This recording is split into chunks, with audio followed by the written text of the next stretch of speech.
Hi guys, it's Catherine, and this My Kinda Recaps is all about episodes 12, 13, and 14 of Inhuman Condition over on KindaTV.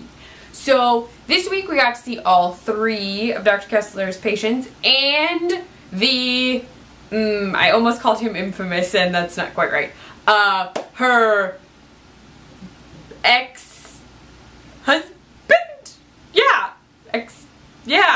No? I keep thinking they were married, but I feel like that's wrong. I know she has an ex-wife. Ex-partner? We're going with ex-partner because in my brain I can't remember if they were married or not.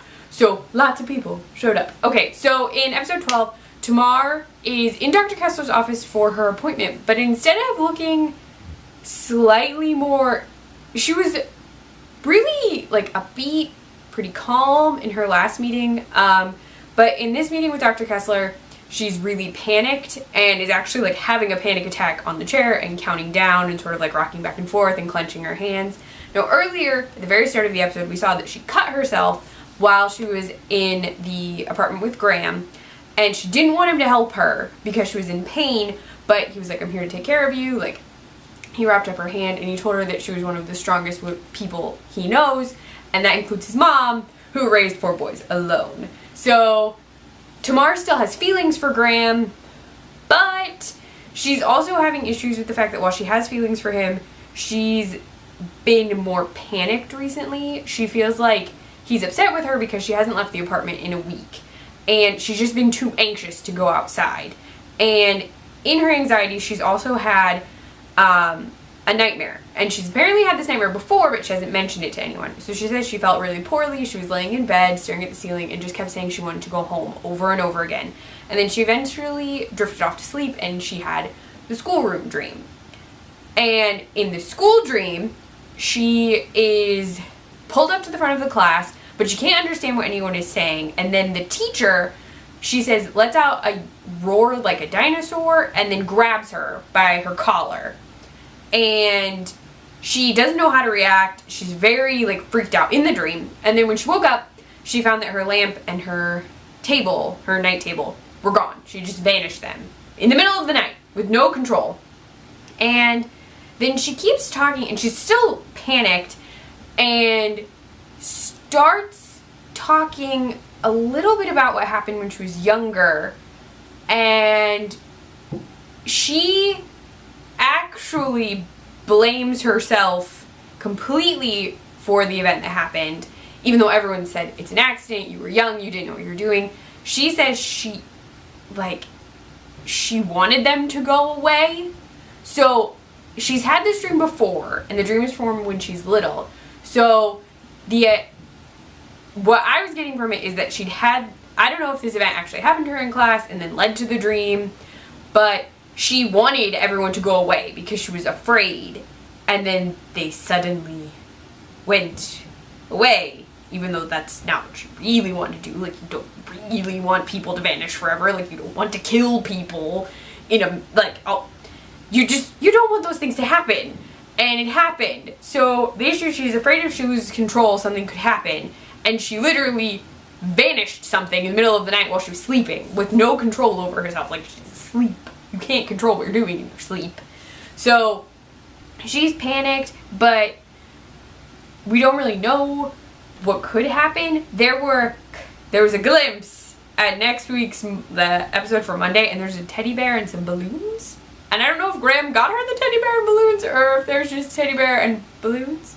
But I just feel so bad for Tamar because she can't, her powers are so intense, and her control of them, like, she's trying, but that kind of power seems impossible to fully control. Like, it's crazy amount of power. Like, that's nuts. That's like putting a nuclear bomb inside someone and expecting them to just, like, be cool all the time. Crazy.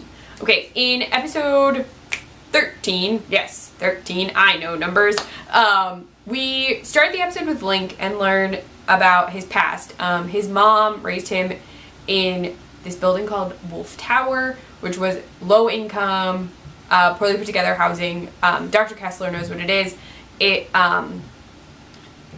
The bill about supernatural beings in the human world established these like separate housing units and other means, I'm assuming, of separate but equal, where Lycans could go live, and he lived there. And then when his mom died, he had to grow up very quickly, and then so Link has this issue where the people that he cares about die, and then he's alone, and so he's concerned about that in general. And then we know that Clara is planning on dying, but it doesn't sound like Link does.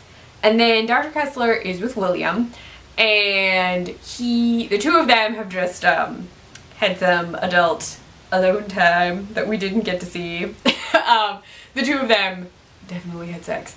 And then they're talking, and Dr. Kessler is saying that she thinks Link is making progress now that he's with Clara, and she thinks that his being with Clara is helping him, and then she also thinks it's helping Clara, and it's also helping her, because she said that after she broke up with Rachel, she felt sort of adrift and didn't really know what she was doing, and with her patient, she's been able to, like, build up her, like, herself emotionally. But then, while she and William are talking, they're like flirty talking, and he's saying, like, they start talking about his job, and he's like a beat cop, so he's not a detective. He's the kind of person who, like, pulls people over for parking tickets and stuff, and detectives, like, go investigate big crimes. And he says, would we still be together if I were a detective? And Dr. Kessler says, we would be, or we probably would be, if you were the kind of person who would be a detective.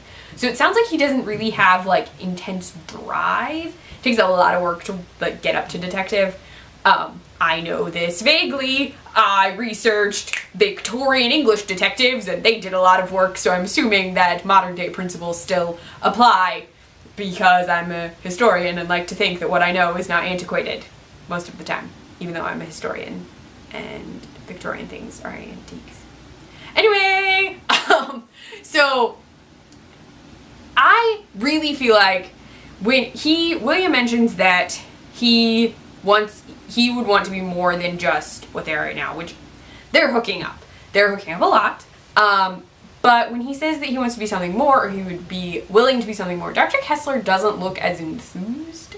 Like, her face kind of drops from the, like, excited, like, growing, good patient stuff to, like, I don't know. I also feel like William is using her to get information about Link, which seems really sketchy to me. Like, I don't know if I trust him all the way, because if he got information about Link and could use it to investigate him, he could actually become detective. Like, he could use that to like build up his career.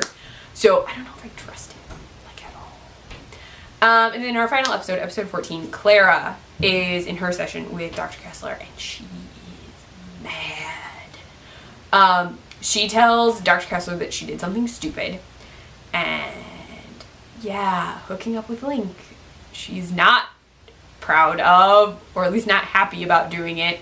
When she describes what she did to, like, what she and Link did to Dr. Kessler, it sounds like retaliatory sex. Like, she had sex with Link because she knew that it would make Dr. Kessler mad, and that's why she did it. Like, she was mad at Dr. Kessler, and she knew this would, like, hurt her, sort of, so she had sex with Link. The only problem is, Link has feelings for her, and Clara has feelings for Link. I just don't know if they're romantic feelings. Like, she cares about him a lot, because she tells Dr. Kessler to be careful and to not hurt, like, she doesn't want Dr. Kessler to hurt him because he's had a rough life, like, he's been through a lot.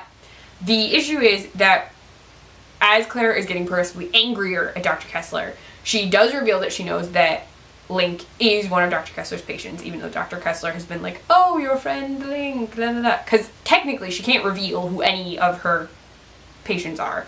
But she does.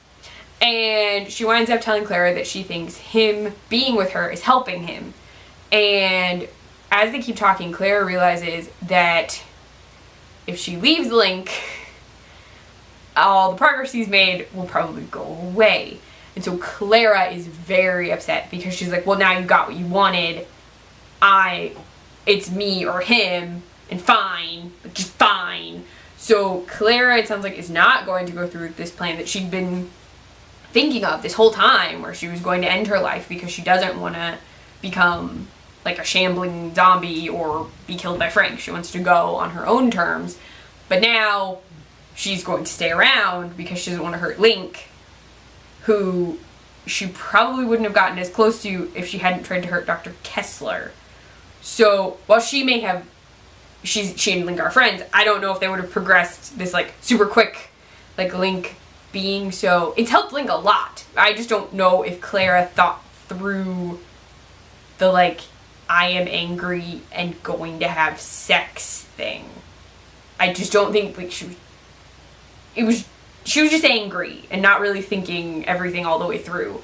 And I feel bad because I know she's helping Link a lot, which is like, oh, Link, because I want Link to be happy because of all of the death around him and all of the like decisions he's made where he's in dangerous situations and hasn't really been planning for a life, and now he's thinking about like life long term, or at least slightly more long term. But I just don't know. Clara was so angry, and I know that Clara had this like plan and that's what she wanted to do. I mean, I'm glad Clara's not dying because I like Clara. I didn't want her to go. I don't know. I just want to like group hug everybody. Can someone just fan art? I can't draw. This is why I always say like, can someone make that? Can someone just draw all of them like little chibi versions of everyone just hugging, maybe eating cookies, something together, just cutely. Okay. Anyway, there's a lot going on this week on Inhuman Condition, and yeah, it's a lot. Even though there weren't a ton of episodes, it was just, there's a lot of feels, guys. Alright, that is the recap. Share your Inhuman Condition thoughts with me. Oh, and I'm wearing my Electro Woman and Dyna Girl shirt that I got, and KindaTV has been asking for suggestions for people they should collab with, and Grace Helbig, or Hannah Hart, or Ingrid Nilsson, who just did a by Kotex thing, I feel would be great suggestions. Just say. Alright, if you like this video, please give it a thumbs up. If you want to see more of me, please subscribe. You can find me on Twitter at CliffNotes, and my blog, cliffnotes.wordpress.com. I write for the Nerdy Girl Express, thenerdygirlexpress.com, or in their Snapchat, the Nerdy Girl EXP, and I post recipes on the iZombie Support Group site, iZombieSupportGroup.com. Bye, guys.